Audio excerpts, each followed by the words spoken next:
ಇಷ್ಟ ಕಿಚನಿಗೆ ಸ್ವಾಗತ. ಇವತ್ತು ನಾವು ನೋಡೋಣ ಬನ್ನಿ ಕಾಶ್ಮೀರಿ ದಮ್ ಆಲೂ. ಇದಕ್ಕೆ ನಾನು ಬೇಬಿ ಪೊಟೆಟೊ ಸಿಗ್ತದೆ.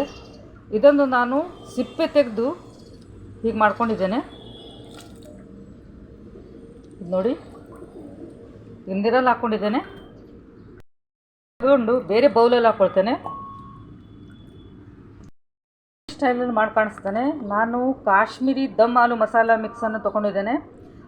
ರಸೋಯಿ ಮ್ಯಾಜಿಕ್ ಕೂಡ ಸಿಗ್ತದೆ ಮಸಾಲ, ಅದು ಸ್ವಲ್ಪ ಖಾರ ಇರ್ತದೆ. ಟೊಮೆಟೊವನ್ನು ತೊಗೊಂಡಿದ್ದೇನೆ.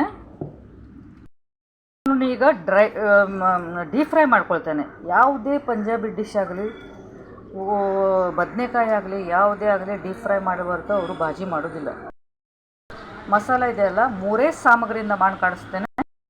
ಜೊತೆ ಚಪಾತಿ ಜೊತೆ ಯಾವುದರ ಜೊತೆ ನಿಮ್ಗೆ ಇಷ್ಟ ಆದ ರುಮಾಲಿ ರೋಟಿ ಯಾವುದ್ರ ಜೊತೆಯಲ್ಲಿ ತಿನ್ಬೋದು.